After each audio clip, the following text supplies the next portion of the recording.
Hello, and welcome back to yet another Season 1 Game of Thrones breakdown. Today we're covering Episode 8, The Pointy End, and this may very well be the last Season 1 breakdown. Episodes 7, 9, and 10 are all Best of Thrones material, so they're going to get Best of Thrones videos. As it stands, this is it. This is the final Season 1 breakdown. I guess the previously on is more important now than ever, since we're kind of skipping ahead. But if you saw the Tywin video, we have the Tywin introduction in Episode 7. And then after that, we have a Theon scene, and then we have a scene with Littlefinger. And the rest of the episode focuses on Ned, Dany, and Jon. With Jon, we had Benjen's horse come back to the wall without any Benjen, which has Jon very eager to go beyond the wall and to try to find him. In that episode, Jon ends up taking his vows alongside Sam. This is where Ghost shows them the two white bodies that they end up bringing back to the castle. Then with Dany's story,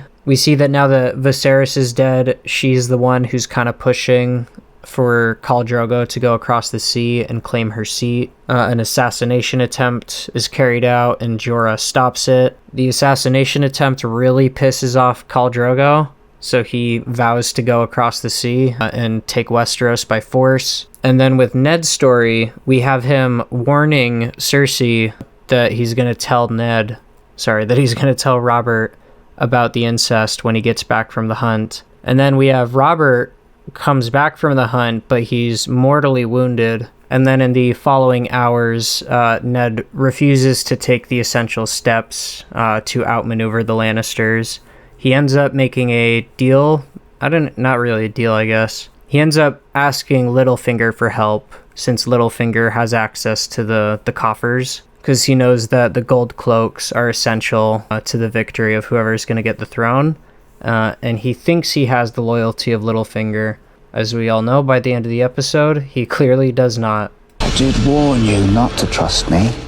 And with all that out of the way, let's hop right into the episode. Left high, left low. Briefly show Arya at her sword lessons with Syrio, kind of establishing that because they're on their own and no one's supervising, they're completely unaware of what's going on throughout the rest of the castle, which is what we do show here. The Lannisters are combing through and killing all the Stark men, and not just the men, as we will see. Right low, lunge right. Syrio was calling out his attacks before he was swinging, which he is still doing here. Do you break anything? The scepter will have my edge! We see that even casual serving people are not exempt from the slaughter. This is why a peaceful transfer of power is actually pretty based and pretty cool. You went left. And now you are a dead girl. We return to Syrio and Arya. Once again, he's calling out his hits, and then he goes right. And Arya says, "What the hell, dude? You said right, and then you went left." And he responds, "Yeah, now you're dead." Only because you lied. My tongue lied. My eyes shouted the truth. She got bamboozled. It's not fair. You're supposed to be teaching me how to defend against swords, not lying to me. He said, "You were not seeing." And she says, "Oh, I was so." I watched, but you... Watching is not seeing, dead girl. Again, hammering home that, yeah, it doesn't matter if I lied. What matters is that if this was real life, you'd be dead. The true seeing. That is the heart of swordplay. If Arya, when she becomes good enough, it won't really matter if Syrio were to, shout out the wrong call as he swung his sword.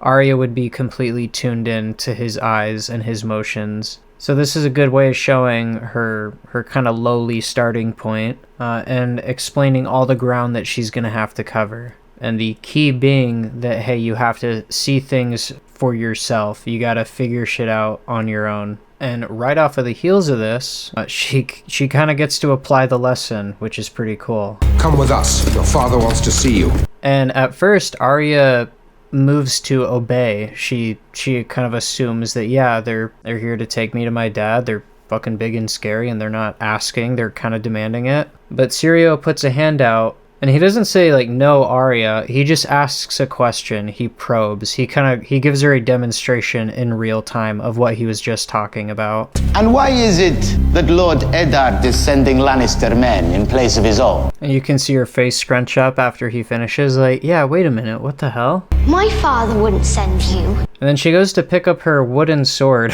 and she says, and I don't have to come with you if I don't want to. And then Meryn Trant sticks his men on her, and Syrio refuses to get out of the way. So the first guy, he swats his blade down as he draws it, and then he cracks him over the head. So we have some typical fight scene shenanigans where you have multiple people standing around and they take turns going in at the person in the center, as well as a very, very big telegraph. But I do actually think this one makes sense. With how quickly he just took one of them out with a wooden sword, I think they're all a little confused and possibly even a bit intimidated. They're like, whoa, wait, what is this guy? And I like how when this guy attacks him, it's this guy who runs in, presumably to capitalize on Syrio's back being turned. So as far as them kind of trickling in, they do it quickly enough that I think it makes sense, considering that they might be just a little hesitant. And then with this guy, the big like yell and swing, in his defense, I want to say that's a wooden sword. Him telegraphing the attack, him loading it up and bringing it all the way over his head like this, that should actually, just cut through the wood. My thought would be, oh, well, even if this guy goes to block, I'm gonna cut his weapon in half at least. And miraculously, Syrio is able to block this hit with his wooden sword. Oh wait, there's even a sword. Why is there a fucking metal on metal sword sound? What the hell? So second guy comes in while Syrio's back is turned, but Syrio's already dealt with this guy and he's ready for the next one. So they got it right that time. There's no like metal on metal noise. There's a sound of impact, but it's Syrio's, again, wooden sword hitting the metal sword away, so it doesn't sound like two swords clashing. But the second guy goes to take a stab at him, a running stab. Syrio swats it aside, pushes the guy past him, and then he grabs his cloak. Turns his attention to the next guy, who is trying the first guy's method. He's like, this is a wooden sword, goddammit. Surely, surely I can cut through it. Okay, and it looks like, again, it's shot very quickly, but at least the way they frame that one, Syrio swings his sword before the guy brings it down. So, again, that's one where I like that one. I like the idea of him just being so fast that before the enemy can even put weight into their sword.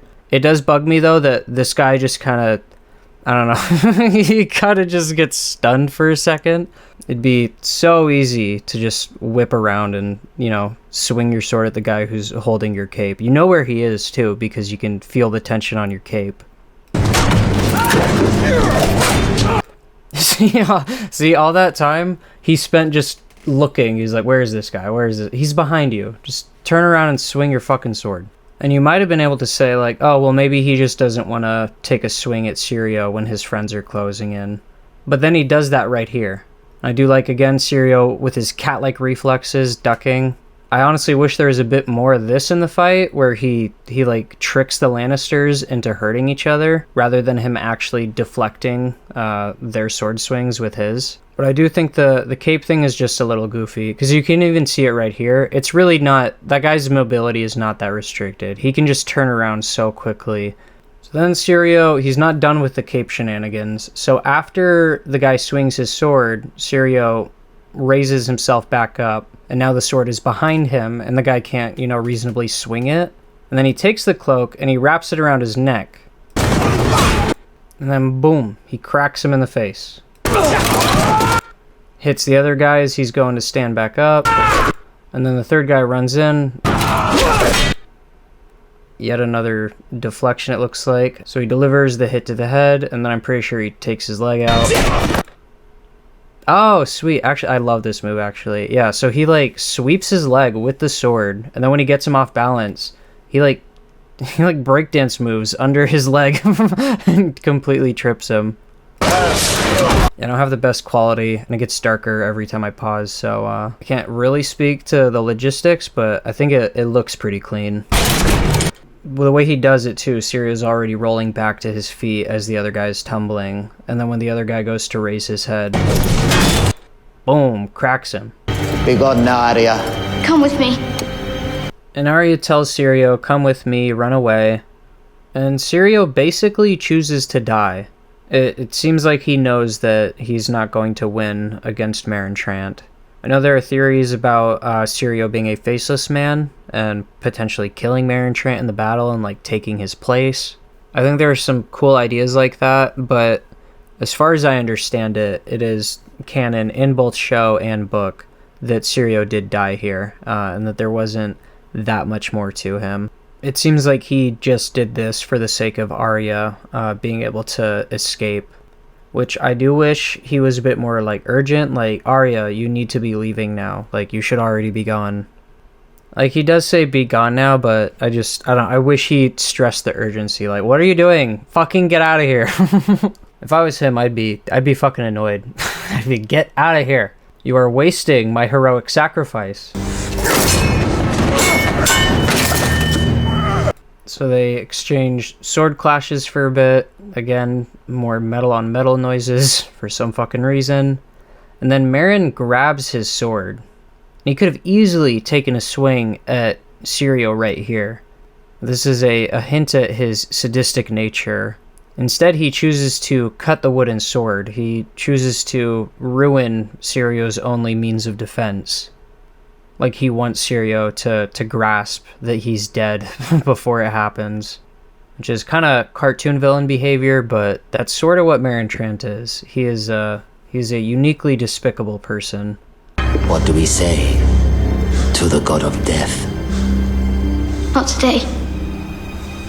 We very briefly see the Hound find Sansa. The Hound is very scary and spooky in this scene. He comes off very sadistic and cruel. He's like smiling at her, and like he seems to really be enjoying the fact that all this is going down, that she is terrified of the Hound, and that she thinks the queen is going to protect her. I'll tell the queen. Who do you think sent me? It is especially funny knowing ultimately what we know about them. And Arya reaches the stables. I do like that she goes for Needle, because it's probably her most valuable possession, but also she knows she's in serious danger, and she's like, fuck, I might have to defend myself. And it's almost comical how immediately this guy spawns, but he says, there she is, come here, wolf girl.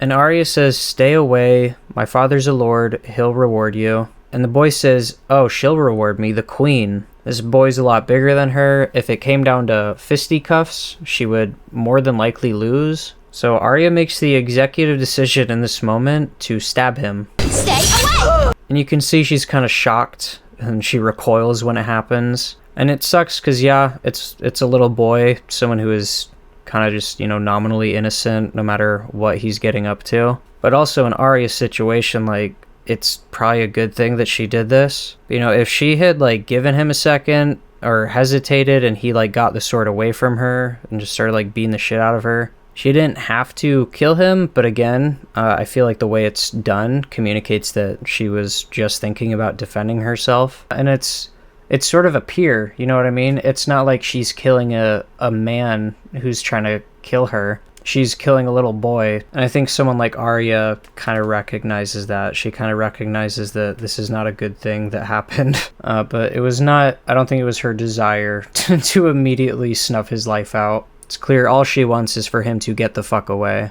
Lord Stark, you must be thirsty. So we hop to the Black Cells and we see Ned, and Varys is paying him a visit and offering him some water. I promise you, it isn't poison. Why is it no one ever trusts the eunuch? And I really like these little Black Cell moments, because it's funny that Varys is moonlighting as a cell guard to get down here and talk to Ned. He's doing his typical Varys shit of, playing the role, being an actor. But down here with Ned, he gets to be more mask off than he does with almost anybody. It's a really nice peek into what motivates him. Essentially, in the show, Varys truly does have everybody's best interests at heart. He wants to make a better government, a better world. He wants to forge a better tomorrow for everybody, not just the nobility. Not so much, my lord. I would save the rest if I were you. And Varys giving him the water lets us know right away, okay, Varys wants Ned to live. And you could say, well, maybe you just want me to live so that I could capitulate to the Queen's demands, which I think is a concern that Ned voices here.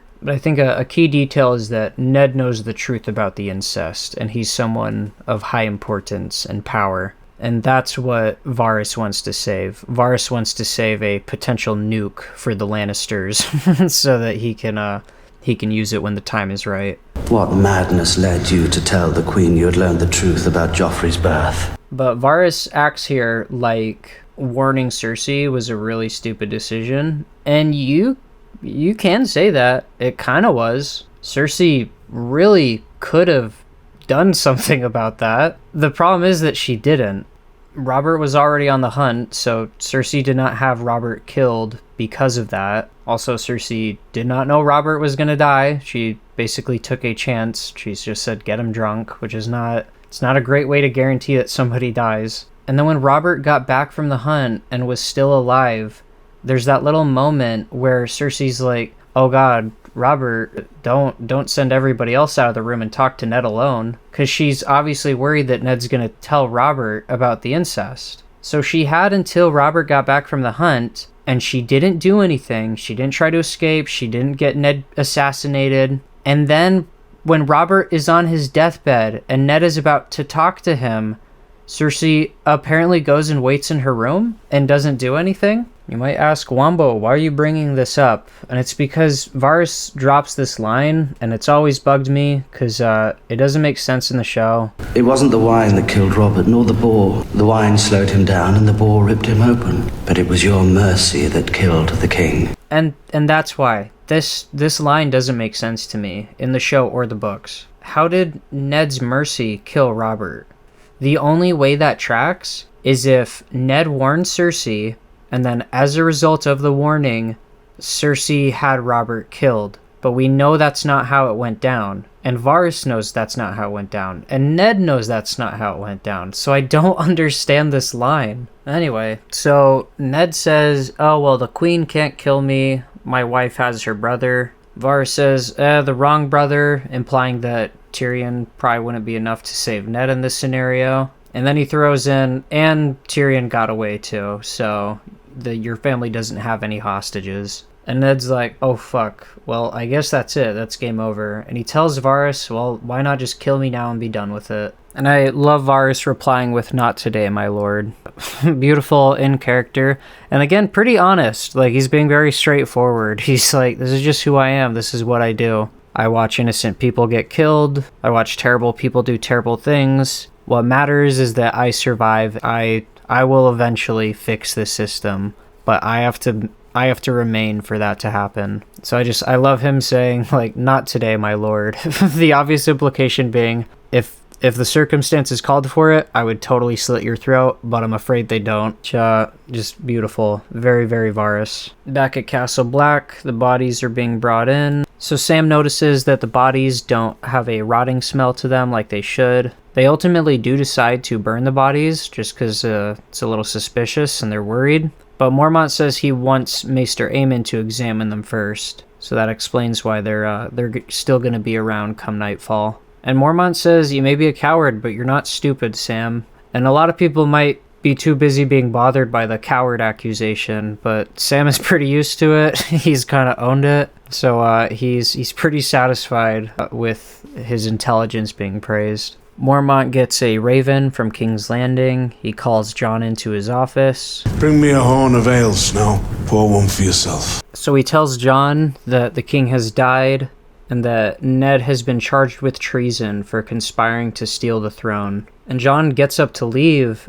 and Gior says, I hope you're not thinking of doing anything stupid. Your duty lies here now. And his first thought is, my sisters were in King's Landing too. I'm sure they'll be treated gently. Your father has proved to be an awful traitor, dear. And it's just, oh my god, it's so gross. This scene is so gross. Just an entire room of adults manipulating the shit out of an innocent little girl. And it's so funny because the gentle treatment that Jor was talking about is there, and it's still like simultaneously so fucking inhumane.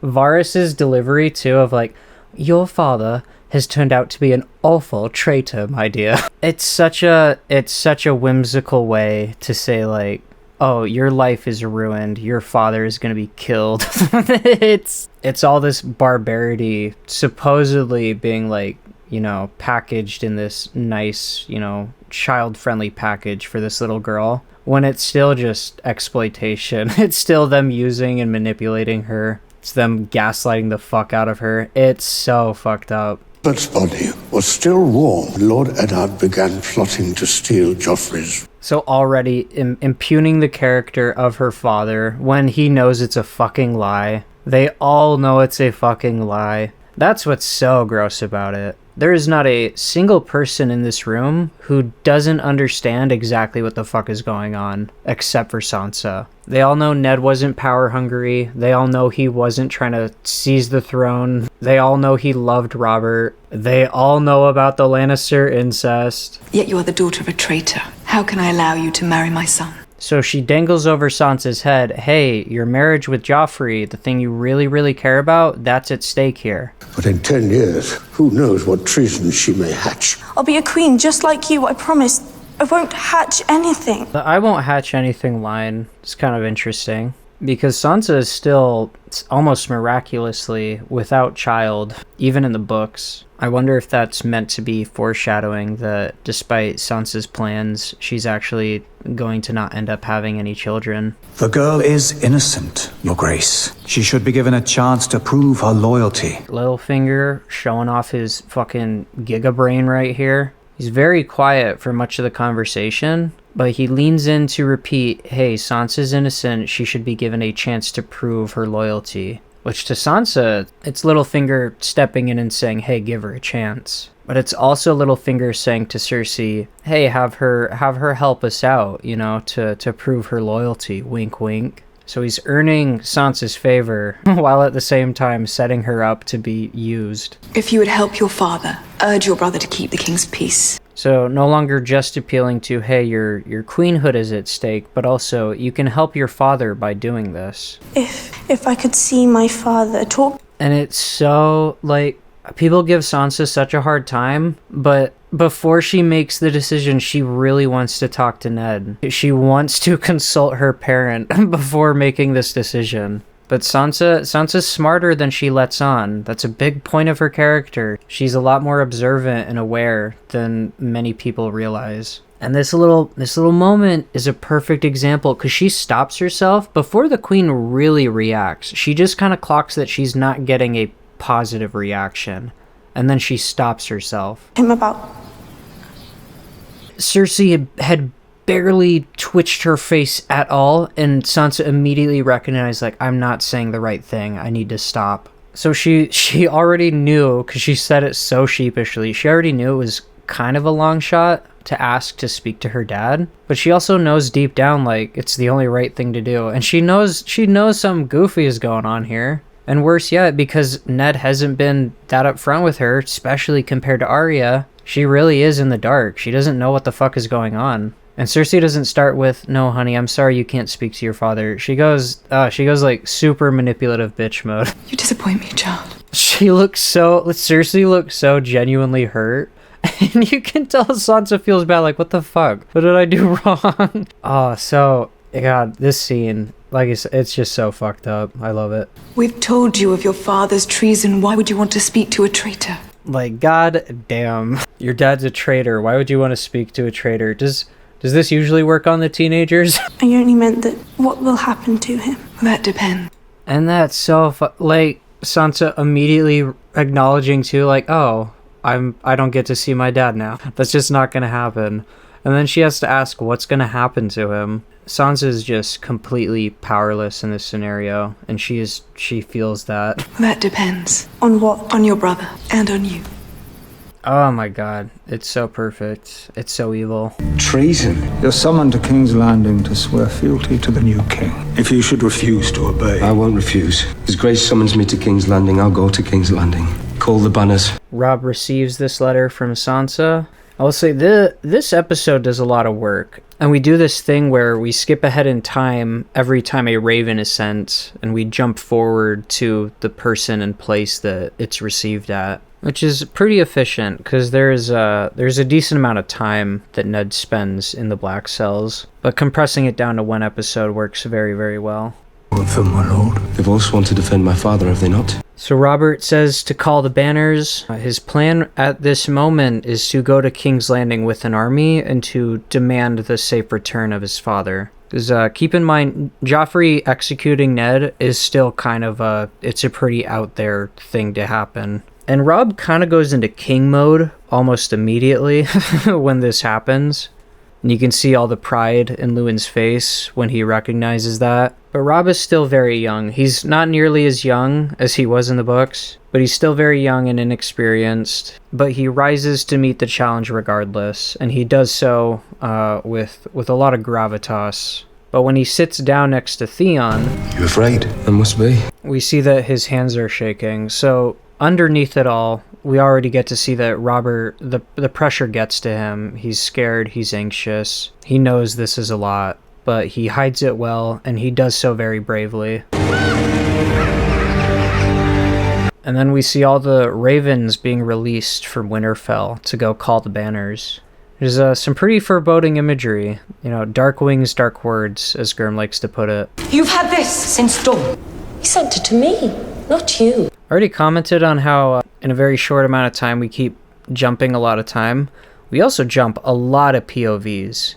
We start with Arya, we briefly cut to Sansa, briefly cut back to Arya, then we cut to Ned, then Jon, then Sansa, then Robb, and now Catelyn. And we haven't even hit the 20-minute mark. And again, it's probably still closer to 15 because the first few minutes are all like recap and intro. So this episode does a lot of work where we cut around very quickly. There's a lot of very short scenes in here. But Kat's pissed off because Lysa has been keeping a letter from her, a letter telling her that Ned is being tried for treason. And Lysa's just very dismissive of her.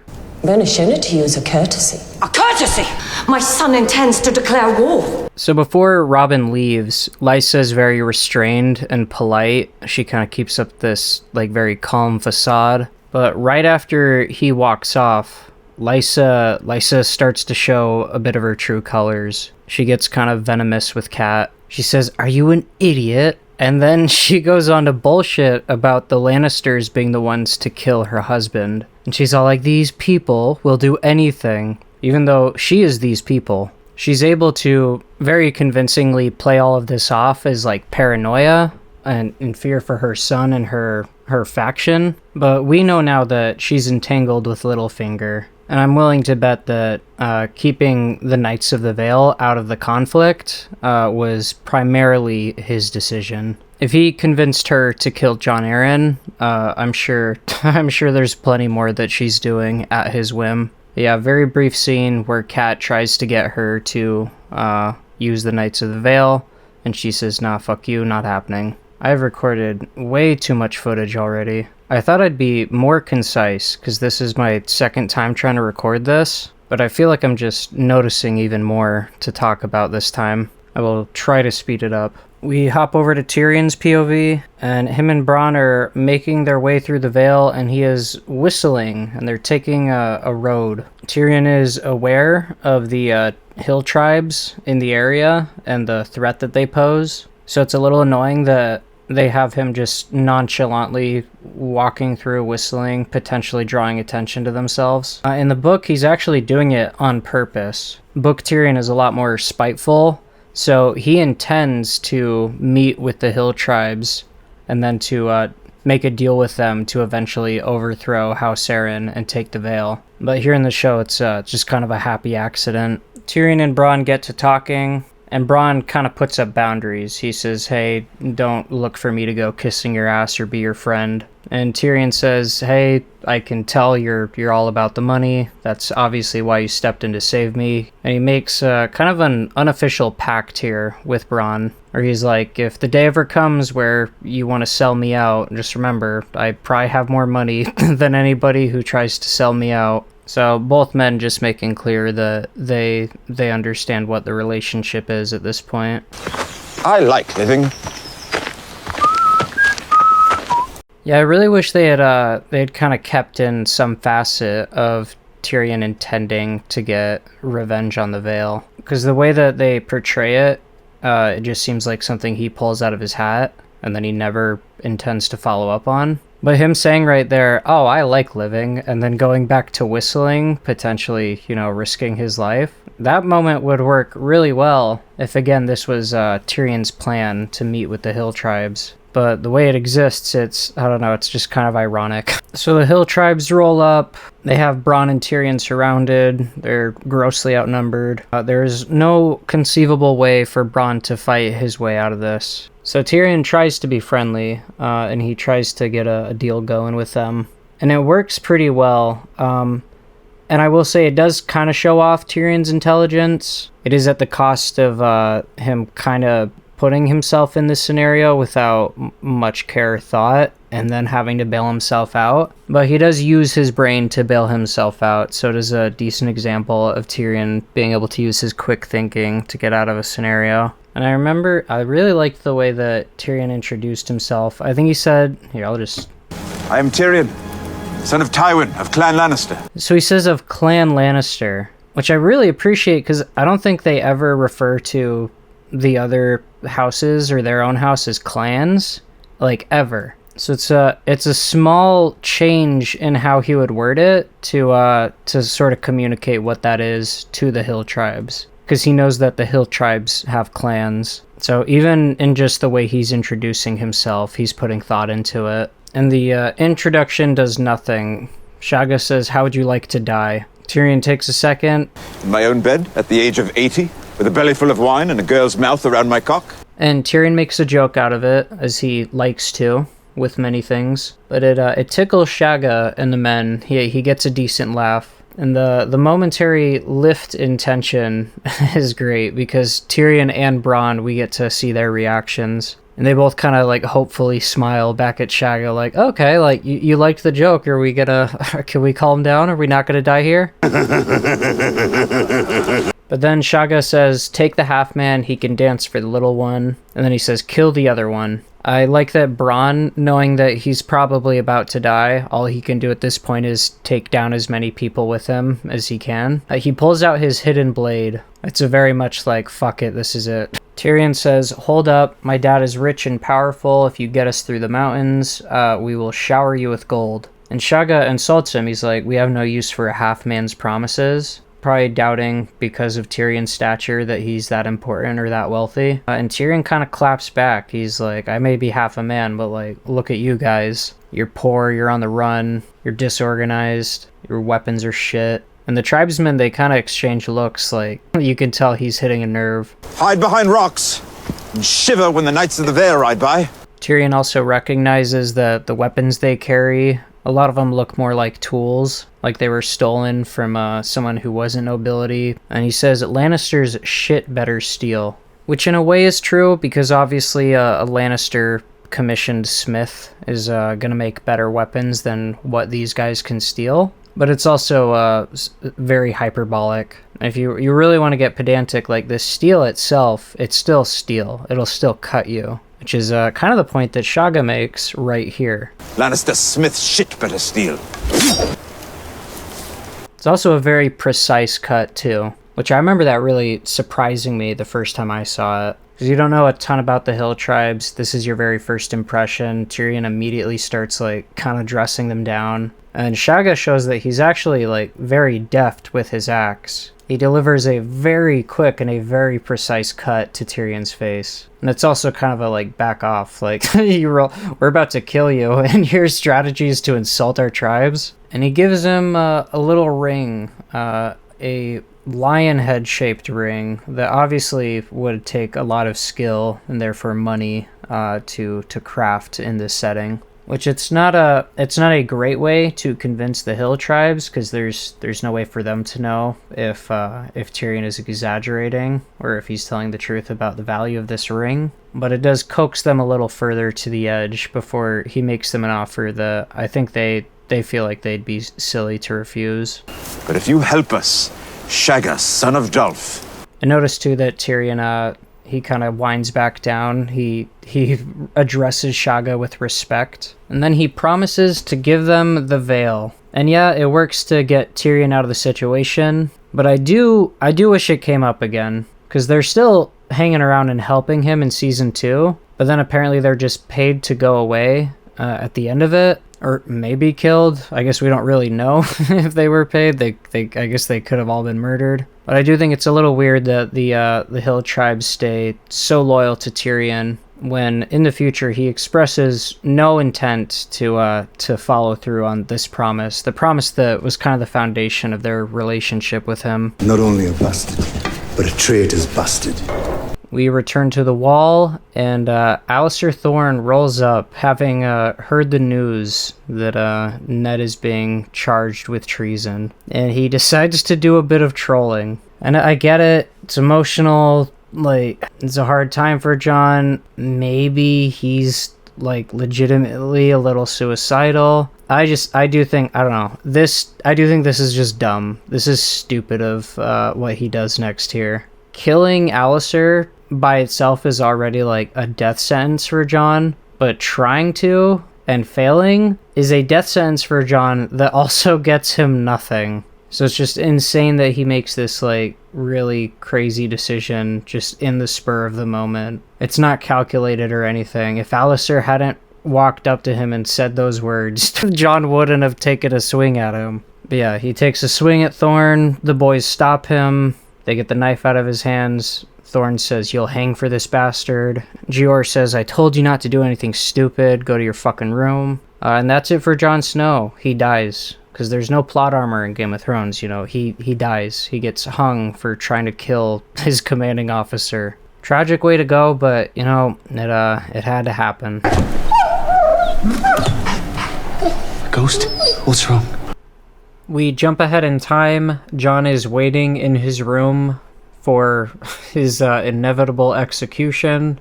And it's weird that they don't have him locked up. As far as everyone is aware, Jon is going to be executed for trying to murder Alistair Thorne. So his door should either be barred from the outside, or there should be someone guarding it. And I think in the books there is someone guarding Jon, and he very suspiciously gets killed by the White. It's one of several indicators in the books that there might be some old gods or Bloodraven shenanigans going on in the background that are helping Jon out. But in the show, it's simply Ghost senses the danger or smells the White. He wakes up Jon, and then he leads Jon to where the White is. It's also cool that Jon can rely on Ghost's intuition, that he trusts it. Like, there are several times where Greywind kind of gives off the warning signs that things are about to go down with the phrase. I can't think of too many other examples, I guess, of the wolves kind of providing warning in some way. But I think it highlights that Jon has a deeper connection and a better understanding of Ghost, that he is willing to barge into the commander's chambers because Ghost senses that something is going on. So the White attacks him, they tussle for a little bit, and then Jon stabs him, and the White goes down, and it closes its eyes, like it plays dead for a second. And this always kind of confused me. I think it was just done for dramatic effect. I think it was mostly just to illustrate to the audience that, yeah, these guys, they're undead, and they will keep being undead until the right parameters are met. Because as we'll see at the end of the scene, this is where we find out that fire can kill them. But the like micro fake out here always kind of threw me off, because it made me wonder, like, can you kill them but just temporarily with a regular weapon and then they'll just come back to life? Is that how it works? Because I don't think we see that happen again. I think they just they're just relentless undead people from here on out. Actually, I'm wrong. After they bring the zombie back from the other end of the wall, he plays dead in his little treasure chest right before Sandor kicks it over. So they also do a good job, of course, at showing off Jon's skill level here. He gets caught off guard, choked by this undead guy, and he goes to stab him. I think he like pokes him 3 times. Doesn't work. When it doesn't work, he bats the hands down, so the guy puts him down, hits him with the headbutt, spins around, and then as he spins, he draws his sword. The wight closes the distance, and when he goes to grab for Jon, Jon steps back, grabs his hand, and then he goes to cut it off with his sword. Which, it's very, very quick. The guy gets Jon by the neck again, and they just cut to Ghost temporarily, so you kind of have to guess how Jon got in this scenario. They avoided having to do the work of figuring out how Jon goes from sword out, just chop the guy's hand off, to getting strangled again. But it's not really a problem, because again, we don't see it, so we kind of just have to fill in the gap, assume that Jon fucked up in some way, or that the wight threw him off guard yet again. The wight grabs him by the throat again, goes to pin him against the wall. Jon gets his sword positioned in front of his stomach, so when he does get pushed against the wall, he drives his sword through the wight, and that's when we get the little fake out moment. It seems like that's why they had the fake death happen.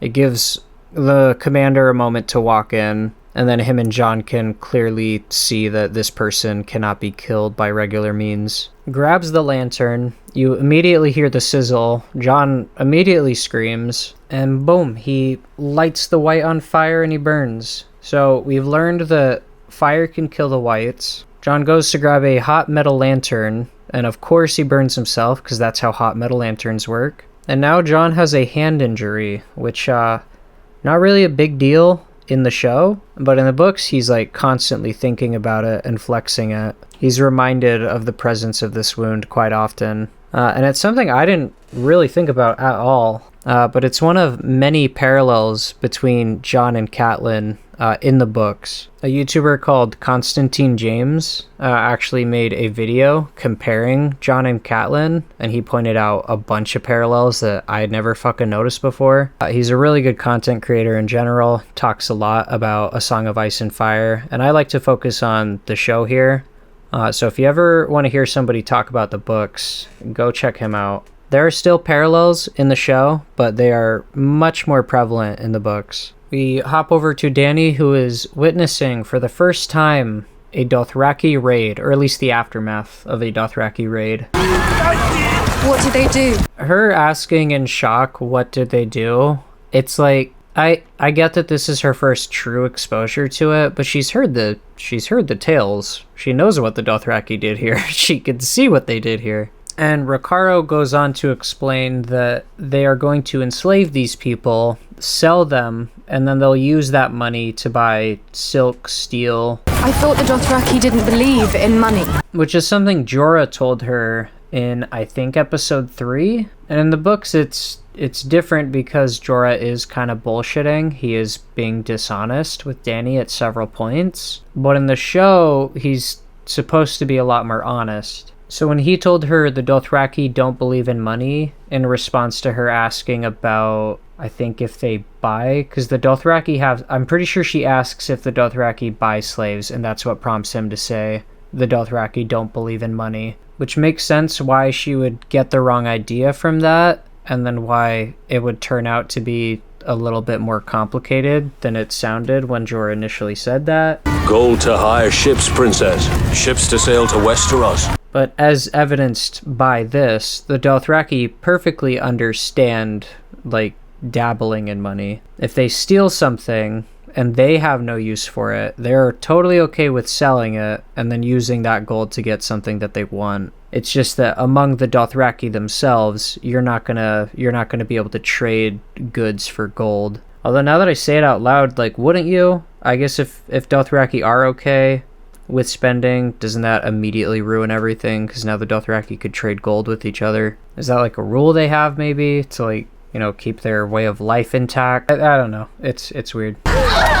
Jorah, make them stop. These men have shed blood for their Carl. Now they claim their reward. And then the shit that Ricaro says in response to the rape happening right in front of them is, oh, it's a lamb girl. They do her honor. And then he says, if her wailing offends you, I can bring you her tongue. Like, it is barbarity to the absolute maximum. And it's the kind of thing that really strains your modern sensibilities. As much as this is a fantasy world with like magic and dragons and stuff, it kind of doubles as like a pseudo period piece. Like, people are people. This is what almost every primitive like human tribe, this is the kind of shit that they were getting up to. You know, even in the fucking Bible, how many times did the Israelites go into somebody else's land, wipe them the fuck out, and then keep the virgins and take them as their wives? You have a gentle heart. This is how it's always been. I do not have a gentle heart, sir. And this is a good demonstration of where Dany is at in her arc right now. Jorah says, you have a gentle heart, but this is the way it's always been. Which again, further just adding to that, like, yeah, this used to be normal. People used to make excuses for it. People used to even rationalize it as a good thing, like with Ricaro saying, oh, they do her honor. But he says that kind of as a compliment, but also in a very, like, clearly, you know, it's kind of condescending. She wants to be kind and, like, stop something terrible from happening. And he's like, oh, like, you're soft and sweet. And her response is, I do not have a gentle heart. And she says, do as I command, or Khal Drogo will know the reason why. And that's Dany demonstrating that, yeah, she's going to, like, she's willing to have other people hurt, but people who are, you know, doing something wrong. Either listen to me and stop the rape of these women, or I will make sure that Khal Drogo punishes you. Which is critical to where she's going, because it is about her. It's her accepting that she's going to have to partake in the bloodshed to stop the bloodshed, basically. And this is just a little taste of that, of what's to come. Also, I didn't even mention it, but notice how initially she said, Jorah, tell them to stop. And then when Jorah pushes back and says, you have a gentle heart, she says, fuck it, and she gives the command herself. You know, further proving that, yeah, she's understanding that she will have to take matters into her own hands, that she will have to assert what she thinks is right on other people. You cannot claim them all, Princess. I can, and I will. So, Mago, one of the would-be rapists, goes to whine to Khal Drogo about not being allowed to rape. And then Dany, either preemptively or maybe she was summoned there, she shows up to explain what's going on. And I mean, I guess I say explain, but it seems like at first she just tries to say, yep, I claimed him, like, and then she kind of just waits for Khal Drogo's reaction to see what he thinks about it. And his response is kind of Jorah's response, to be like, this is how things are. Like, these women belong to us now to deal with what we want. And notice the first thing she says in response is kind of a manipulation. She leans heavily on the fact that, oh, you want to make me happy, right? And she just says, it pleases me to keep them safe. Which I'm not saying it's bad, but I'm saying it's Dany using what leverage she knows she has to the best of her ability to get what she wants. And then she says, if your riders would mount them, let them take them for wives. Which, still not great. Like, it wouldn't be fun, like in the Bible, wouldn't it be fun to be one of those little girls who had your entire, like, city sacked, and then you're left to make love to, and to do all that shit for this guy who partook in the murder of everyone you knew and loved. I guess that's kind of where Mirri Maz Duur ends up coming in. She kind of gives Dany that reality check. Although, like, again, in Dany's defense, she is kind of doing the very best that she can and that she knows she can for them right now. It's just kind of a really fucked situation to begin with. And one of the Dothraki says, does the lamb mate with the horse? And Dany says, the dragon feeds on horse and lamb alike. Which is that's some Targaryenism showing up, and that's some, I mean, where else would Dany have gotten that but Viserys? This is kind of a further example of Dany kind of taking on a bit of Viserys's traits after he dies. Because I think, at least subconsciously, she does realize that, to a degree, that Targaryen exceptionalism is something she relies on. It's going to be her ticket kind of to the Iron Throne. Sure, she wants to do good for as many people as she can, and she thinks she would make a good ruler, better than the ones there now. But as far as like her thoughts of going home and like taking back her throne and like getting her claim, she is still, it shows she is very much still bought into, subconsciously at least, the Targaryen propaganda that she has a right to be on that chair, that she is inherently better and stronger and more powerful than other people. I mean, what else do you take from the dragon feeds on horse and lamb alike, other than I'm better than all of you? And what happens next is also kind of funny and interesting.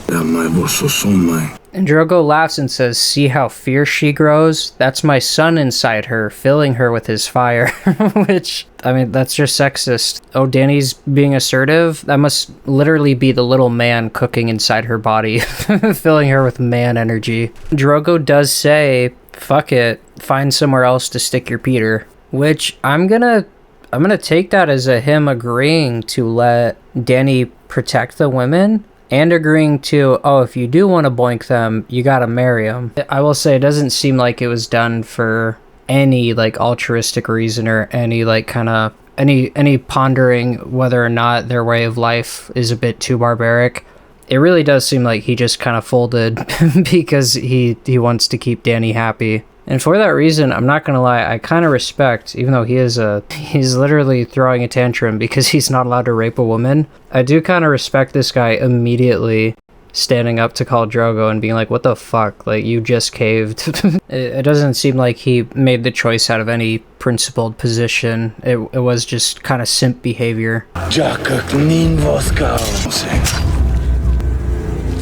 The fact that he walks into the blade and then like flexes his peck around it. Also the fact that a bodyguard stepped forward to try to challenge Mago, and then Khal Drogo said, nah, I want to take him personally. I do think it's neat that George, even though Khal Drogo dies from something as seemingly innocuous as like an infection from a wound, he still gets a lot of agency. Like he is the reason it happens. In the books, I want to say he just gets wounded by another, like, Dothraki Khal. Maybe it's not even a Khal. He just gets wounded because there's other Dothraki at the village that they show up to. Like, these landmen were already getting raided when Dany's tribe showed up. And then Khal Drogo had to fight that tribe to get the spoils from them. And I want to give him props because I think it achieves kind of what the book does by giving Khal Drogo agency in his own death, and that death ultimately being the result of his like barbaric lifestyle.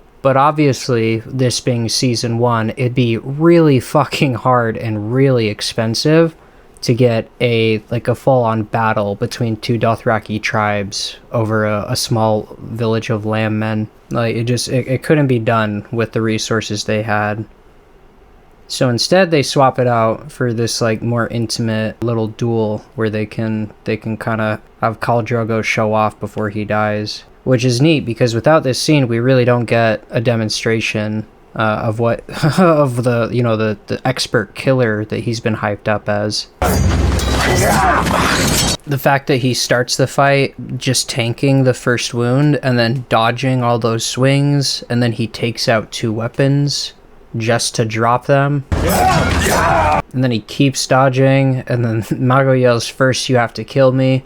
And as he finishes yelling that, Drogo catches him. And once Drogo has him, he says, "I already have." And then he's got his arm with the scythe. He takes his scythe, cuts his throat, fucking rips his tongue out through his throat. Dany worries about the cut, but Drogo shakes it off. And then Miri Mazdur speaks up. Get a very brazen example of the Dothraki's prejudice. I mean, shit, maybe they're telling the truth, but I have a feeling the Landmen don't actually fuck their sheep. You, Silver Lady. Who are you? I am named Miri Mazdur. I was the god's wife of this temple. Maigi. The shepherd sent me to Earth to heal his... As a Maigi is... Miri gives a bit of her background. This Dothraki guy doesn't like her talking so much, so he smacks the shit out of her. Says a witch's words poison the ears. And she gets the memo, and she cuts right to the point. And again, using the same tactic, she says, please let her heal you. It hurts me to see you in pain. Okay, she says it makes me hurt to see you bleed. And she understands that Drogo isn't inclined to take care of the wound, but as he has demonstrated, he will go to far lengths to see her happy. So once again, she leverages how she feels to get him to do what she wants.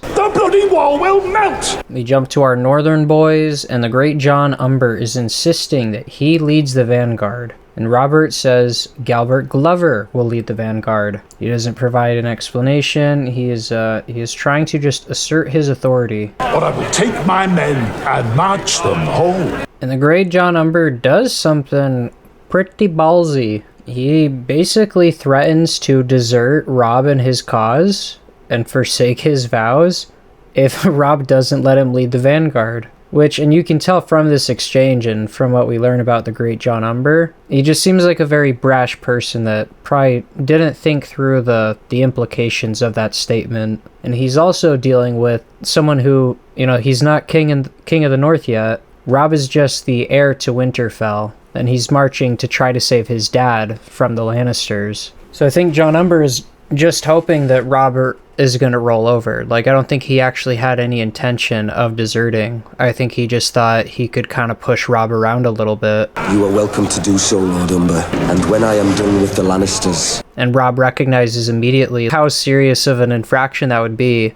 that he has basically just received a threat from one of his vassals. I will march back north. And he needs to answer accordingly. And hang you for an oathbreaker. Oathbreaker, is it? And I mean, that's what it would be. That's exactly what it would be. And swallow insults from a boy so green he pisses grass. That is the essential issue. The great John does not fully respect Robb. He thinks he can get away with this. He's not thinking, oh, like, this is my commander. He's thinking, this fucking boy is disrespecting me. I think maybe he does realize Robb is right. That just pisses him off even more, that this boy just accurately said that that would make you an oathbreaker. But then he goes to draw his knife, and it's like, holy shit, homie is insane. Like, actually insane. I don't know how he expected that to end, but it almost seems like the show kind of runs with the idea that, yeah, homie's just really, really brash, and maybe he's a little drunk in this moment or something. Because I don't recall him ever stepping out of line to such an egregious degree ever again. But you do have to wonder, what was the next move? Was he gonna have a knife fight with Robb? Was he gonna try to assassinate Robb? I don't know what the plan is with this room full of people loyal to Robb and Great John and his little dagger. Also, notice Theon is the first one to get up. Shows at least subconsciously that he would never want something bad to happen to Robb. He's got his knife out already. But no one's got to do anything, because Greywind comes in and rips off two of homie's fingers. My lord father taught me it was death to bear steel against your liege lord. Robb could have had this guy killed. He says it himself. Bearing steel against your liege lord? Not okay. Ever. He could have the great John Umber executed, and almost no one would fault him for it. However, you might lose the Umbers. You probably would lose the Umbers. And even early on, Robb understands that he needs all hands on deck. And he does it with some style. Doubtless, the great John only meant to cut my meat for me. And he says it in a very kind of threatening tone, like, you better take this. Like, I'm giving you one way out. Great John blows off a little steam by kicking a fucking stool or whatever across the room. Your meat! And then finally, for the first time in the whole scene, Great John looks around and he thinks about what he's gonna say. And I think I don't know, this is kind of a confusing man to me. I can only really speculate on how his mind works. But I imagine he realizes in this moment, like, oh, I kind of just got off lucky. I low-key threatened to desert my liege lord, and then I high-key insulted him, and then I pulled my dagger out to do God knows what while insulting him, and all he loses for it are 2 fingers. It's either that or his head, and I think he realizes that in this moment. I think he realizes, oh shit, that was probably stupid. I think I'm gonna cut my losses here. Is bloody tough. And it's kind of a bizarre, wholesome moment. I love Bran's reaction, just looking around like, what the fuck is even happening? But it's a cool interaction that gives us a taste of Robb having to step up to the plate and lead. So we jump to later in the night, and Robb comes to say goodbye to Bran, explaining that the Lannisters have spies, so they have to set out at night. And once again, they remind us of the importance of all of the bannermen that the Starks have. The Lannisters just have more raw numbers than the Northmen do, which is why I think in Season 3, Robert says we need our men more than Tywin needs his. It's why, again, he tried to immediately give the olive branch to the great John Umber, because as serious of an offense as that was, he really needs the men. And also, I think it's also in Robb's nature to try to, resolve things peacefully if he can. And then Bran asks if he can go with him, and Robb doesn't say, oh, it's too dangerous, obviously.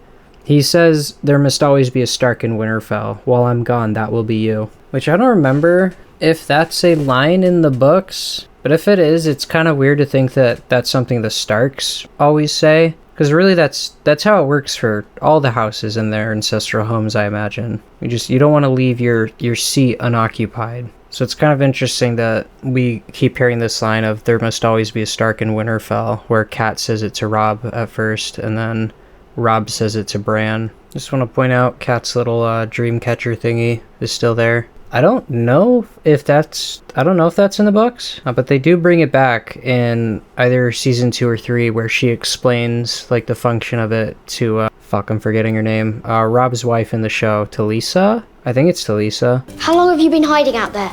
Robb will be looking for you. This is a tiny and very strange moment for Rickon. And he just says they've all gone away. Bran says, don't worry, they'll be back, and Mom will come back too. They'll win the war and save Dad. And Rickon just says, no, they won't, and then he walks out. Which, this isn't the only time that Rickon, possesses, dreamer powers or whatever in the show. But it is one of very few times, and I think they just straight up drop it after it. I don't even think it comes back up in season 2. And I write this off as Dave and Dan knowing that, actual good storytellers, they'll sprinkle in little clues about what's to come. But because they didn't follow up on it, that's, again, I just write it off as that. It's them trying to do a little flex, and then they didn't have the skill or desire to follow through on it. You hear them, boy. The old gods are answering you. We then go to the Godswood, where Bran is praying for the old gods to watch over Robb and all the Northerners. And then Osha shows up and interrupts his prayer. And he's like, what are you doing here? And she says, oh, they're my gods too. And she explains that the old gods are her gods too, and that beyond the wall, they're the only gods, which is a neat bit of world building, kind of showing, as with most belief systems, they're usually locked to regions. And this will kind of feed into lessons that Jon learns, but this is one of several ways that, the wildlings really aren't that different from the Westerosi, especially from the Northerners. There are a lot of people who live just south of the wall in the books that are basically wildlings. They just happen to actually be south of the wall. But Osha goes on to say, even slaves are allowed to pray, and Bran says, you're not a slave, and then she gestures to the manacles on her feet. A slave? Well, your friend did put a knife to my throat. And it's funny that Bran, that just kind of shows, it's a really good example of how people think. Slavery isn't okay in the North. We're not about that shit. You can't own a person, that's fucked up. You can't make a person do labor for you because you own them, that's fucked up. So of course, when Bran hears Osha refer to herself as a slave, she's like, you're not a slave. And then when she shows well, I kind of am, he says, well, your friend did put a knife to my throat. And it just kind of shows your brain automatically avoids challenging your fundamental beliefs. Bran could have just gotten vibe checked if he thought about it hard enough. He could have realized, oh shit, we do have slaves in the North. We just call them prisoners and wards and members of the Night's Watch. But instead, his mind goes to justifying it too. Oh, well, you're a slave now because you attacked me. You tried to kill me. And I don't think Dave and Dan meant for that to be that interesting, but I don't know. I find that a very telling and very honest depiction of how especially a child would rationalize the way that their culture conducts itself, despite their culture, you know, kind of preaching better values. And Osha handles it with grace. She's like, I'm not complaining, just, you know, saying it how it is. And I really like her title that she gives to Bran, where she calls him Little Lord. And in some ways, it's like a term of endearment. In another way, it's kind of respecting, you know, his position, but it's also like kind of condescending to him, reminding him that he's just a little lord, which is also sort of her, you know, being a wildling, not entirely conforming to the proper titles that Theon mentioned that she's supposed to use. But they get back to talking about the gods, and she says they can hear you and they're answering you. You just listen. Open your ears. Bran says it's only the wind, and she says, who do you think sends the wind? The old gods, they see you and they hear you. And they cut to the shot of the weirwood tree's face, which almost seems just too explicit, but maybe that's just because I've known how it works for so long. I can't remember exactly at what point in the story I realized that that's how the trees worked. But yeah, all but telling us that someone is watching, telling us the gods are watching, but telling us that the weirwood trees are how they watch, because when she's saying that they hear us and they see us, it cuts to the face. Your brother will get no help from them where he's going. And then Asha says that Robb won't get help from the old gods when he goes south, because all the weirwoods there were cut down a long time ago, which makes you wonder, why did they do that? Who did that? It immediately lends a lot of credibility to the idea that Asha's right, that someone is watching and listening through the trees, through the weirwoods. Because why else would they need to be like systematically chopped down all over the south? Which I actually don't know.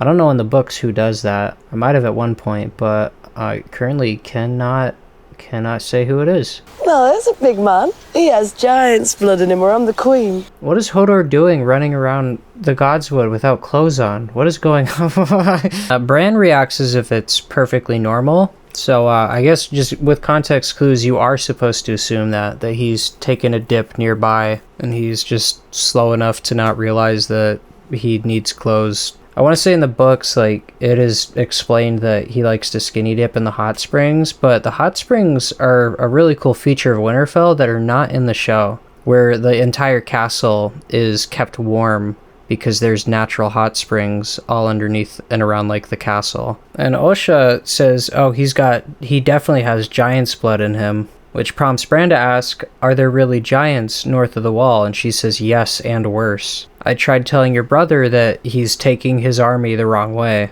They should be marching north. All these weapons would be much better spent on the White Walker threat that might doom everything.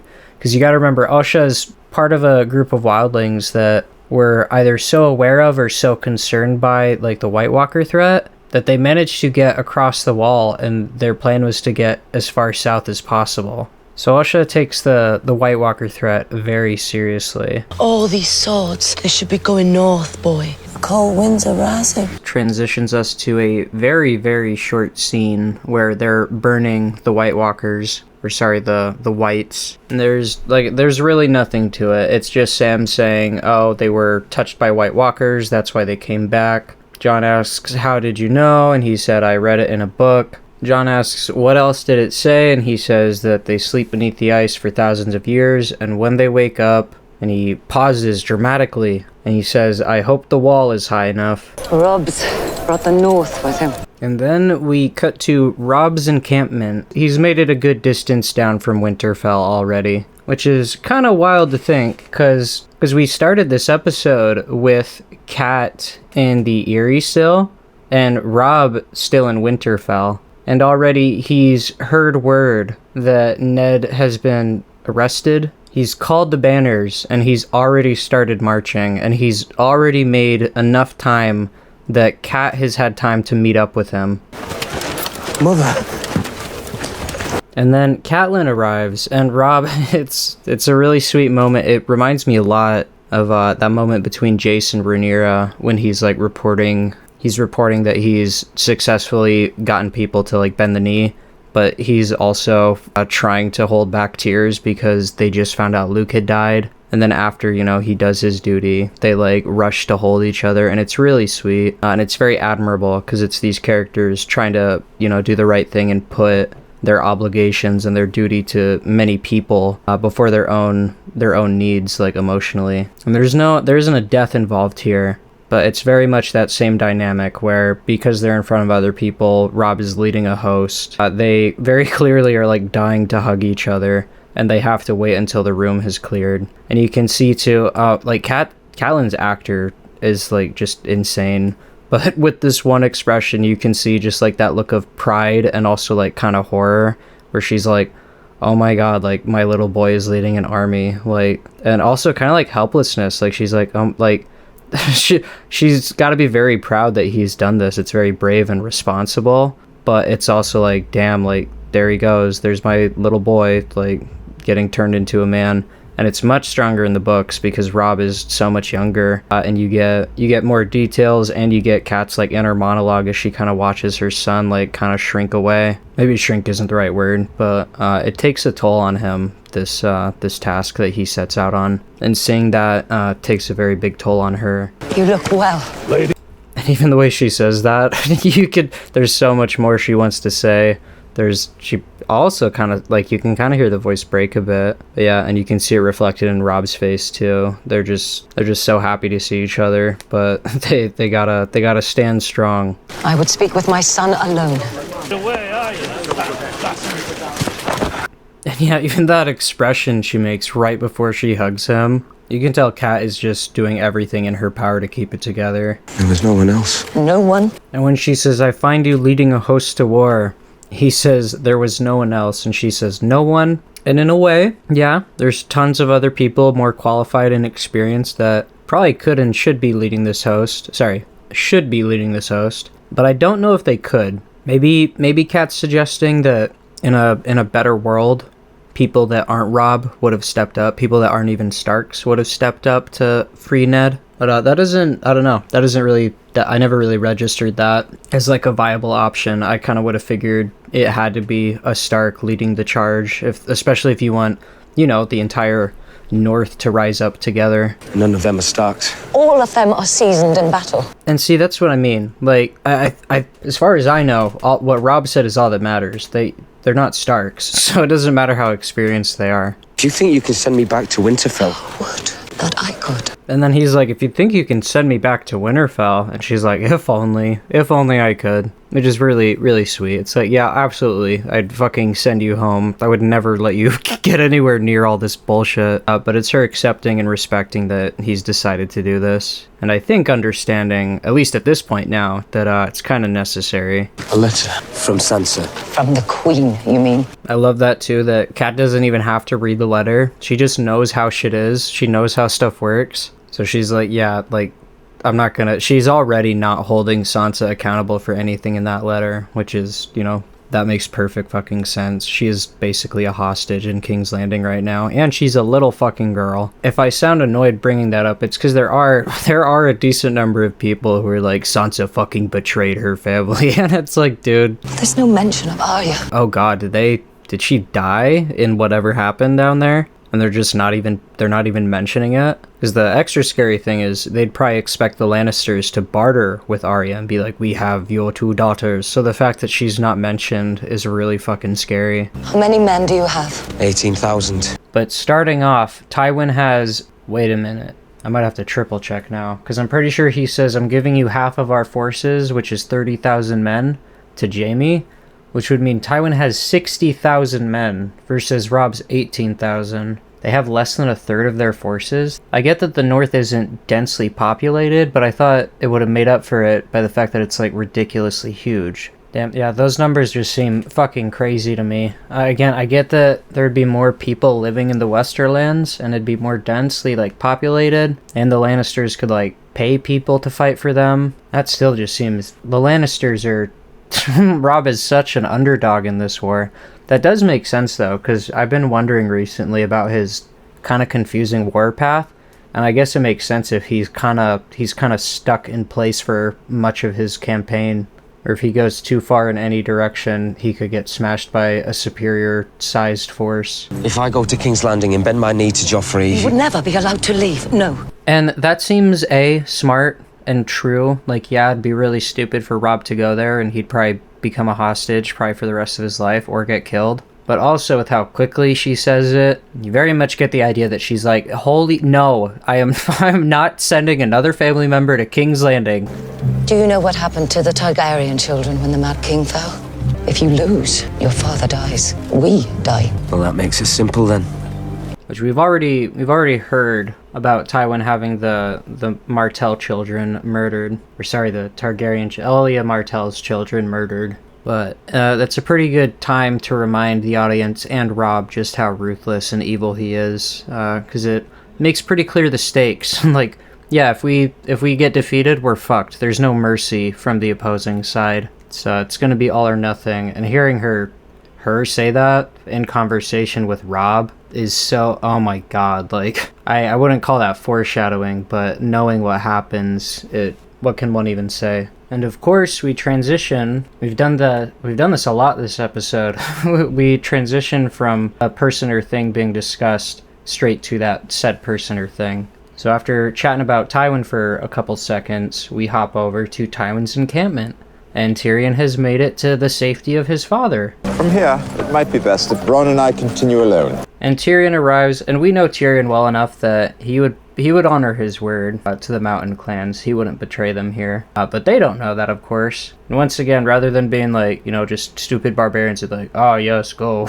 He's like, obviously we're not going to do that. We're going to make sure we get what we were promised from you before letting you just wander back into your camp. If the half-man betrays us, Shagga, son of Dolph, will cut off his manhood. And feed it to the goats, yeah. It's a fun little gag, too, where Tyrion finishes the sentence, implying that Shagga has already threatened to cut his dick off and feed it to the goats. And it's a line that will come back up later in Season 2, and one of my favorite little sequences. Time to meet my father. I like the apprehension he says that with, showing that even the children of Tywin are afraid of Tywin. Tyrion. Uncle? We arrive at the tent, and pretty notable that Tywin doesn't say anything after seeing his son, who last he heard was being held against his will and being tried for a murder he didn't commit. He has nothing to say initially when Tyrion walks in, so Kevin beats him to the punch. It's Kevin who acknowledges Tyrion first. And he sounds a bit surprised to see him, but it also sounds like just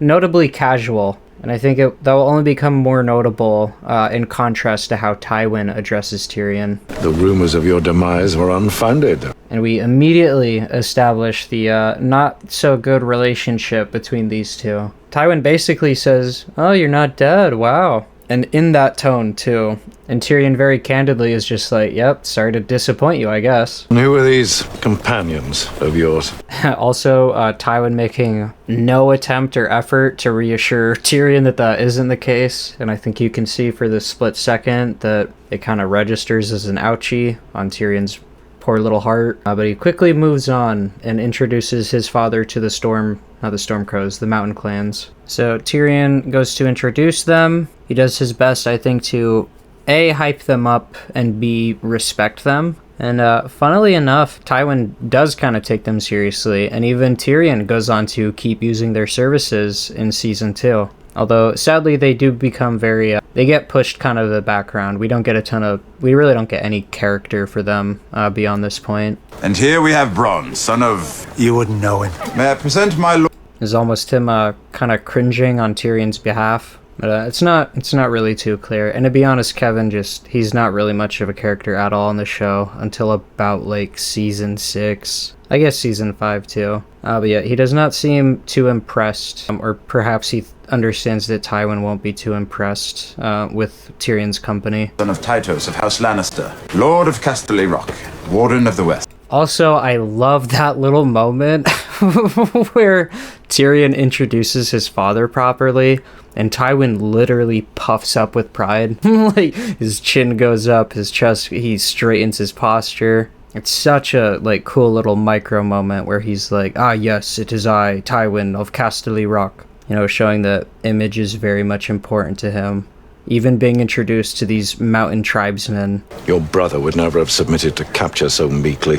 And here comes the best part. This is the part where Tywin opens his mouth and he reminds everybody what a fucking piece of shit he is. Like, this is laughable. It's insane that Tyrion can't just shrug this off and be like, are you insane? What are you talking about? Look at me. Comparing him to Jaime, the finest swordsman in the fucking Seven Kingdoms. Comparing his dwarf son to Jaime and saying like your brother never would have submitted to capture so meekly. What an insane thing to say. Like how stupid would you have to be to ever think that that's a legitimate point? And it very quickly shows like the difference in power where, you know, Tyrion isn't able to respond like, that's ridiculous. Are you joking? He very, like, sheepishly and meekly kind of jokes about how stupid that is. We have our differences, Jaime and I. He's braver. I'm better looking. He's been... Like, that was the most graceful and, like witty response you could have concocted to such a ridiculous statement. And he says it, like, so meekly. And again, notice how immediately Tywin's like, shut up, like, he's been covering himself in glory. Again, like, oh, is Tyrion supposed to be covering himself in glory the same way? Like, while he's captured? What are you complaining about? Jaime smashed the River Lords of the Golden Tooth. I do like the pride that Kevin says it with. And also, again, just notice the contrast. And now lay siege to River Run. Even as Tywin is describing the achievements of his other son, he's saying it in a very, like, annoyed tone because he's trying to dress down Tyrion. And meanwhile, Kevin just seems, like, really jazzed that, like, his family is, like, succeeding. Joffrey rules in King's Landing. The very brief time he is on screen right here, we get a decent bit of characterization for him. That look, I think, just kind of confirms literally everything I said, and it kind of shows the respect that he has for Tyrion. Where Tyrion is told here, oh, Tyrion's told that Ned is in prison, and he's like, how did that happen with Robert, you know, being his best friend and all?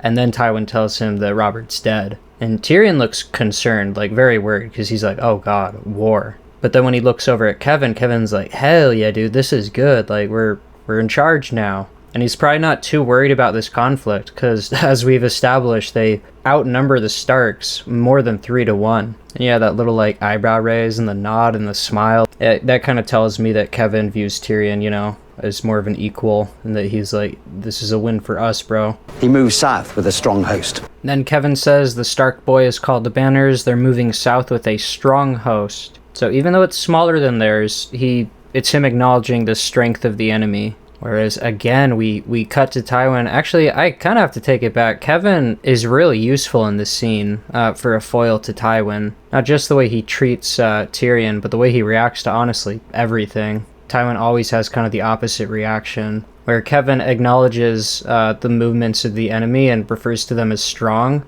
Tywin's like, green boy, he'll taste battle and then he'll run away. Which, as we all know, he is very wrong. He is very, very wrong. Though the boy does have a certain belligerence, you'd like him. And Tyrion says, yeah, maybe that's the case, but the boy does have a certain belligerence, and you gotta remember Tyrion's interaction with Robb was just a total dick to him. So he probably just kind of thinks Robb is, you know, kind of a dick. So it's really funny, based off of that one interaction they've had, for him to say, oh yeah, you'd like him. And I love that Tywin kind of registers the insult. He's like, what do you mean by that? So Tyrion gets to work asking for the promised supplies for the mountain clans. That the Northmen have crossed the neck. Then you get that very brief moment, and I think it's fear. I think Tywin's like, oh, fuck. I'm like, this is serious. But he tries to hide it. And I think a line like, so be it, being tacked on at the end of the sentence kind of shows like, he doesn't really want to do this, but he's like, fuck it, I have to, and I have to have a brave face while doing it. But he tells Kevin to get on the move and send word to Jaime that he's on the move. We get another cool little Kevin moment. Jaime, that I'm moving against Robb Stark. At once, my lord. You can just see, like, the pride, like, the smile he has. Like, he's very clearly, like, a team player. Also a great moment. Tywin keeps him from taking a drink when he goes to sit down. But now, when Tywin goes to stand up and address the mountain clans and he has his back turned, we very briefly cut to Tyrion grabbing the wine glass. or chalice. And then Tywin says, hey, yeah, I've heard the mountain clans are great warriors, and he actually addresses them with respect, which is, I found a little bit surprising when I first saw it, but it becomes clear that, oh, like, Tywin is seeing if he can get some kind of practical use out of them. It's also a good way, too, of, like, well, if they're good warriors, then they'll get something done even before I give them weapons, but if they're shitty warriors, they'll die, and that's less weapons that I'll have to hand out. Only if the half-man fights with us. And once again, the mountain clans being smart, especially Shaga in particular. He's like, oh yeah, well that sounds like a pretty convenient way to just send us to our deaths, so why don't you give us your son, who Shaga would assume Tywin values, you know, being his son and all. The scouts report Lord Tywin moves north. It's also important too, like I said, the scene starts with you feeling that relief that Tyrion's going to be safe, because, you know, he's surrounded by Lannister soldiers and his father is there. Of course he's going to be protected.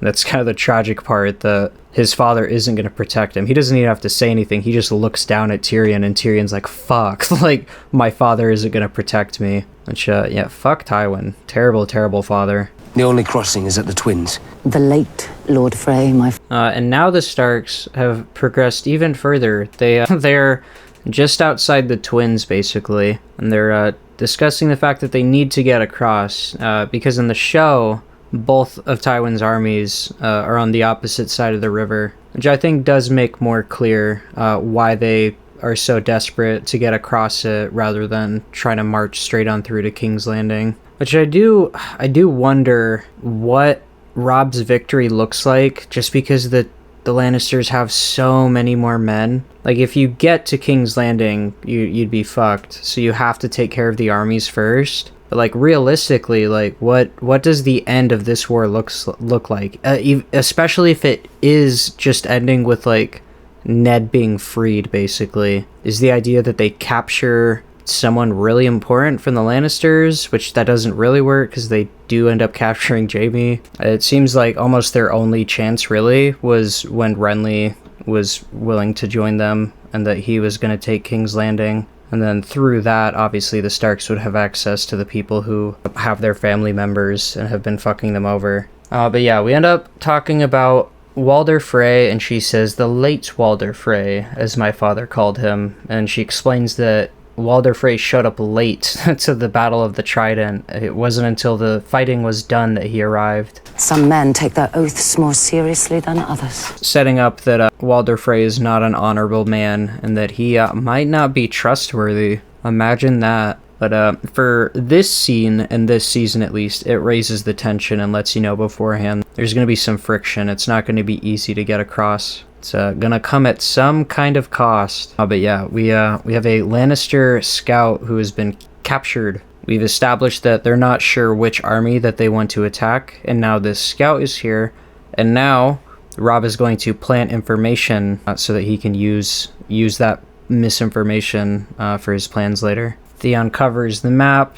Great John laughs and says, oh, don't worry, he's obviously not going to get out of here alive. And it lets us know that the obvious expectation is that this man is dead. 20,000, maybe more. This guy was able to actually, like, pretty closely guess how many people were there. I don't know how you would do that, but I have to assume it would be some kind of skill that you could or would develop, or there'd be some techniques you would learn. But Robb smiles because he knows, A, that is an overestimation, which is going to be handy for him, because the scout says 20,000, maybe more. And Robb is also happy because he's going to use this to his advantage. Face yourself. And Roderick says, hey, you don't have to do this yourself, because he knows Robb well enough. Like, he's almost family, but he knows Robb well enough to know that Robb would probably feel really bad for this guy. He would probably feel pretty bad about killing him. But Robb very quickly bites back with, nope, mercy, honor, courage. And there's this acknowledgement that he doesn't want to basically punish this man for being loyal and brave.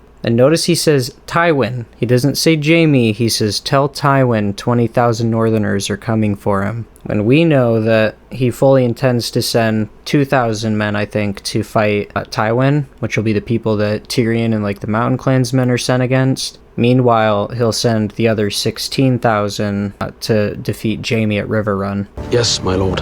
Thank you, my lord. I like the guy saying thank you and like kind of staring at Robb in disbelief for a bit, like damn. Like once he got caught, you could see him struggling to like, he fully expected to die. So this has got to be just kind of mind-blowing, like holy fuck, he's letting me go, he's giving me the number, and he's telling me who he's attacking. I almost have to wonder if the scout thought at some point, like, am I being played here? Is this intentional? This is a moment that I think would be enhanced by Robb being as young as he is in the books, because it makes it smarter, and it makes the deception that much more convincing on all ends too. Not just the Lannisters assuming that he would be dumb enough to do that, but his own men thinking that he would do that. Are you touched, boy? You call me boy again. You have Great John once again kind of pushing his boundaries, calls Robb a boy, basically asks if he's rotted. Robb consistently asserting himself is leaving a better impression, even if they don't understand or respect his decision right now. Great John does slink away, and all Robb has to say is, like, call me boy again. He basically just says, like, do that again, which it's once again him giving some leeway. He doesn't punish Great John for stepping out of line. He gives him an opportunity and says, like, hey, you're out of line. We very, very briefly cut to Ned. Just gets kicked awake. You almost get the idea. I think that's just supposed to be another, like, time is passing to the point where they're checking it in to make sure Ned is still alive. Janos Slint, be at once. So we go to court, where Sansa is preparing to make her move, and we hear Pycelle in the background saying that Janos Slint will be made Lord of Harrenhal. Seat of Harrenhal. Also, goddammit, Pycelle, everyone else says Harrenhal. Why do you say Harrenhal? And yeah, in case anyone in the audience wasn't aware or didn't remember who Janos Slint was, they show us that it's the commander of the City Watch, the guy who betrayed Ned with little... The life and safety of King Joffrey be of paramount importance. Like, you can just see Cersei's fingerprints all over that decree, which makes double sense when we learn about the prophecy in Season 5. But now that he's on the throne, Joffrey is very much in danger, especially with all the people who are going to be vying for that throne. So I imagine her paranoia has kicked into overdrive. Sir Barristan Selmy. And as if to drive that point home forward, she's the one, it seems like, again, she's the mastermind behind retiring Barristan Selmy, which A, opens up a spot on the Kingsguard for someone else to take. It means that the Lord Commander position is open for Jaime to take. Your Grace. Oh, and of course, yeah, there's the fact that, you know, Robert recently died on his watch. But it is time to put aside your armor and your sword. Your Grace, the King's Guard is a sworn brotherhood.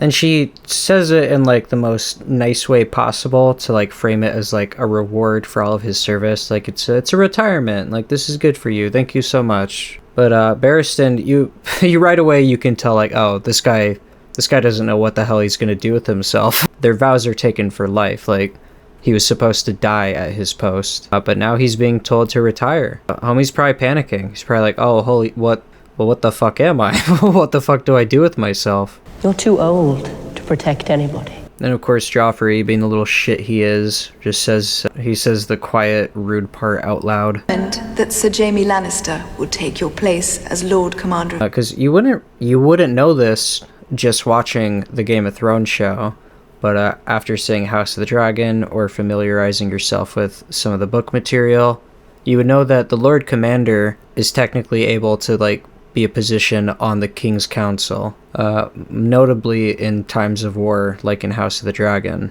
So that would give Jaime, in theory, that would give him much more political power as, like, a council member. And by extension, the Lannisters, you know, would have more power as they'd be more represented on the small council. And yeah, Barristan is immediately like, of course, like, some fucking nepotism happening right in front of me. And he goes for Jaime's character, rightly pointing out that of all the Kingsguard to be made Lord Commander, you're gonna give it to the guy who killed his king? The man who profaned his blade with the blood of the king he had sworn to defend. Careful, sir. You shall be given a stout keep beside the sea. He's told, hey, you're gonna get a castle and servants. That's what almost everybody in this setting would kill for. And he immediately bats it down. He's like, a hall for me to die in and men to bury me. Which, pretty badass. Homie's committed to the bit. I am a knight. I shall die a knight. A naked knight, apparently. And then piece of shit Peter Baelish trying to steal all of Barristan's thunder. Even now I could cut through the five of you like carving a cake. Get him out of here. Retire him. He's useless. But the second he draws his sword, everyone in the room is scared. You have this Lannister in the back. Look to Joffrey's left. That guy at the back of the fucking room is drawing his sword. Even he is like, oh shit. Yep, look, another one in the far back left. Everyone in this room that has a sword is going for it because they're like, oh my god, is he gonna kill everybody here? Because you would almost think like maybe it's hyperbole, maybe he's just hyped up. He's like, I could cut through the five of you like carving a cake. But based off of everyone's reaction, based off of the fact that even the Hound, who is way up there at the steps by Joffrey's side, even he reaches for his sword, that's supposed to tell you right away, like, no, like, he's right. He could cut through him. If Barristan wanted to, he could go beast mode, and it would take a lot to stop him. But also, if we're being honest, if these are the Kingsguard, you know, he's got 5 Kingsguard in front of him. These are supposed to be the best and most honorable warriors in the 7 kingdoms. The fact that he can say with such confidence that he could cut through the 5 of them is also a diss as to, like, look how corrupt, like, the Kingsguard has become, with Meryn Trant at the center to, like, really drive the point home.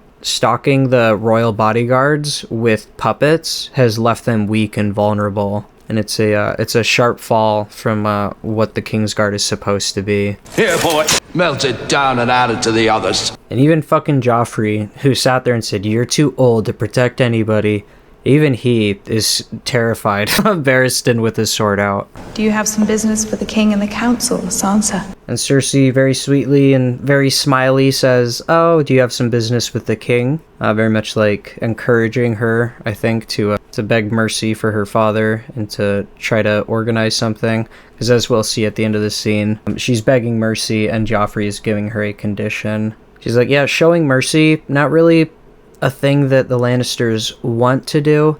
But you know what? If we have like the little girl of Ned Stark come before the court and very, very sweetly beg for the life of her father, and then the king sternly asserts that he has to confess, and then we get that confession, you know, maybe that would be enough to like preserve their reputation, and if anything, spin it in a positive way. Do you deny your father's crime? No, my lords. Note that Littlefinger is the one who jumps in, very much coaching Sansa in the right direction, getting her to say what's important. He immediately says, do you deny your father's crime? And she says no, so now that's on the record, which is also in service of the Lannisters too. It's like, oh, there we have it, like the daughter of Ned Stark saying that even she testifies against him that he did it. They must have lied to him, Lord Renly or Lord Stannis or somebody. He said I wasn't the king. Why did he say that? I wish we got a definitive answer, or even just a couple scenes throughout the series where we kind of get more in the mind of Joffrey.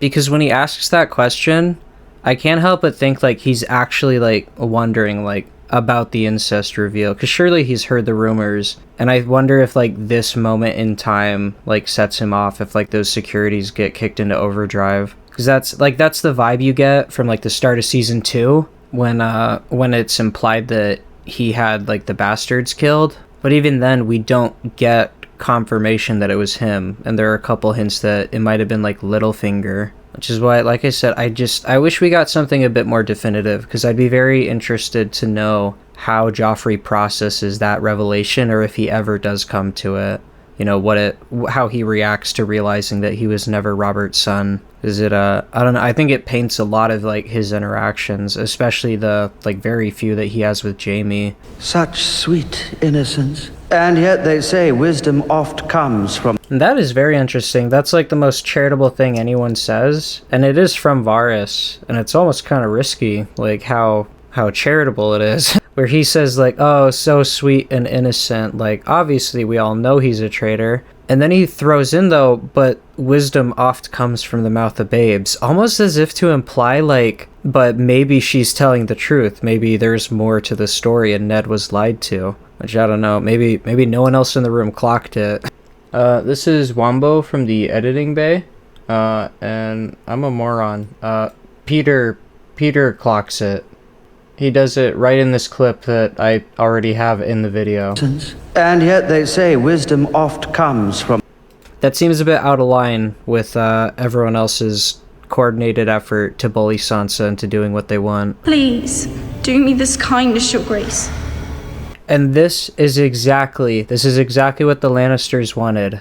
They want the appearance of strength and no mercy, and if you fuck with us, you're gonna find out. But with a boy on the throne, with Sansa, his bride too, and the daughter of Ned Stark coming forward and begging mercy, and then, you know, Joffrey having this moment where he pretends to, for the first time in his life, ponder for a moment. It's all just theater. It's all theater to try to save face, which makes it all the funnier that Joffrey throws it away in a single fucking moment and starts the biggest war ever. Your sweet words have moved me, but your father has to confess, or there'll be no mercy for him. You have the shadow of the throne and the swords reaching up and they consume Sansa. You know, that could, you could interpret that many ways, that she's just stumbled into their trap and she's done exactly what they wanted. The war that's going to consume the land regardless. The fact that she will be a prisoner there for the next couple years. But yeah, that was a really, really good episode. A lot to say. There's a lot of very small and quick developments throughout the episode. I do think it's funny that we literally have like a 5-second scene where it's just Ned getting kicked awake in the black cells and then we cut away again. Yeah, sorry I kept y'all waiting for this one. Last time, I'm pretty sure, yeah, I said like it'd be a week before this episode came out, and it's been like 3 months now. There's a lot of reasons. But all the real life bullshit that I was dealing with, for the most part, that has calmed down quite significantly. I do very much appreciate the patience. I appreciate everyone who watches the videos. I especially appreciate anyone who gets this far, like, and actually listens to the whole thing. And I need to take a moment to appreciate my Patreons, who has been a member since January. And shout out to ChaosHang89, who has been a member since April. And I've also seen him in the comments more than a couple times. I really immensely appreciate both of you. You are very, very generous. And I'm sorry that throughout all this time, you've gotten nothing in return for your generous contributions. But yeah, that's Ellis and Chaos Hang. You guys are OGs, absolute chads. Unless one or both of you are women, in which case you're chadettes, MVPs. It means a ton that anyone would send me anything and try to support the channel in that way.